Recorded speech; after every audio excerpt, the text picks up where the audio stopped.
And I want to review some key plays that show kind of, I think, the issue with this Vikings team and how they change how they play late in games. So let's start with that touchdown pass that tied the game at 24. They got good pressure, and he just throws it up. Caleb Evans there, who of course is slow to react to the ball being underthrown, doesn't fight for the ball, which is consistent with what's happened all year with the Vikings cornerbacks. To the end zone. No, he didn't. Caught. McKinnon did a great job picking up a blitzer. That pass. Here comes Hunter. There's Mahomes. And Mahomes' pass is caught. Pressure coming. Launches for Olave. He came down with it. Nothing downfield. Back towards Perry. Jump ball. Simultaneous. It's a touchdown. Vikings bring the heat again. Wilson throwing. It's up for grabs. And it's caught for the touchdown. And then Mekhi Blackman, number 5 for the Vikings, and just doesn't do anything. Just doesn't do anything. Could have gone towards the player with the ball, tried to knock him out of bounds, keep him from scoring, knock the ball out of his hand, take the ball away. He's reaching the ball with one hand toward the pylon. You could just grab it out of his hand. If you're there, if you're actually trying to make a play and not just staring at Evans and saying, well, Evans, it's your guy, you handle it. Someone else's job mentality. If we compare two fairly similar looking plays from earlier in the game, let's watch. It's 14-3 Vikings. There's 9:14 left in the third quarter. The Bengals quarterback, don't remember his name, not look it up. He drops back. The Vikings are rushing 5. So they're blitzing. They must not have enough guys back in coverage, right? So there's going to be wide open Cincinnati receivers everywhere. Decent pressure, so he gets rid of the ball. And lo and behold, it's intercepted by Caleb Evans. And if Evans didn't intercept it, Harrison Smith is probably going to intercept it anyway, because Harrison Smith is glued to the receiver. You have Vikings players in the secondary trying to do something useful. You also notice there are Bengals receivers who are open. If you were only rushing 3, they would have still been open. Quarterback would have had time to find them. Now let's compare this play to a similar play later in the quarter. Now the Vikings are up 17-3, 2:25 left. Quarterback drops back. Now the Vikings are rushing 3. And look, Harrison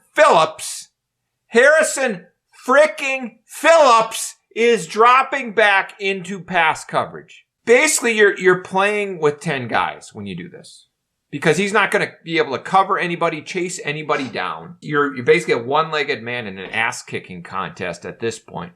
So you're rushing 3, you're getting no pressure. The quarterback feels no pressure. Now he actually throws it to the left, the same part of the field he throws to where Evans intercepted it earlier. And there's just a guy completely open now. And what do you got? You got 3 Vikings defenders near the line of scrimmage between the 40 and 50-yard line doing nothing.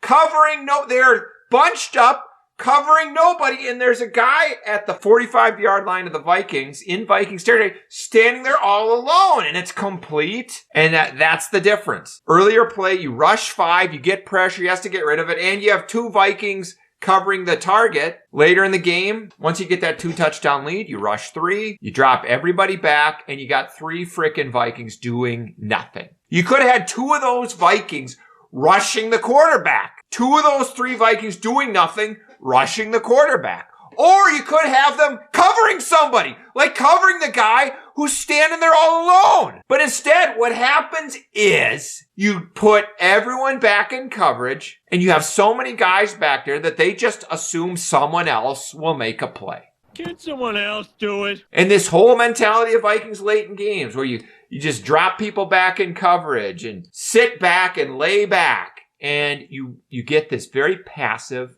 way of playing. The start of that drive where the Bengals tied the game late in the fourth quarter, you just got guys in the middle of the field. You got Wanham again back in coverage on that first play of the drive. They're rushing 4, but you got Wanham back in coverage. What's the point? He's not doing anything. Then I think a couple plays later, Harrison Phillips back in coverage again. And Harrison Phillips is trying to get to the sideline to make a play on this. Like, there's just no defense within 10 yards of the line of scrimmage. And you just passive passive, passive, passive.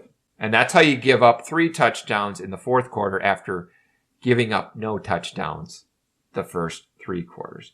And even on that play where the touchdown, you rush a lot of guys, but then you got 2 defenders near the receiver and neither of them does their job. So in this case, in this game, much as we like to blame Kevin O'Connell and the offensive play calling, we could have blamed it if that pick 6 wasn't called back. But the fact is the Vikings, deservedly or not, drove down for a touchdown to go up 24-17 late in the fourth quarter. In the eyes of the Vikings defense, the Vikings offense did what they needed to do, and the Vikings defense needed to stop them. And instead, Brian Flores, for all the great things he's done for this defense, lays back. Let's put Wanham back in coverage. Let's put Harrison Phillips back in coverage. Let's lay back, put everybody back. And that's where you get guys like Mekhi Blackman standing there doing nothing. You just relax. Once your job is done, once it appears your job is done, you relax and just hope someone else does it. It's really unfortunate.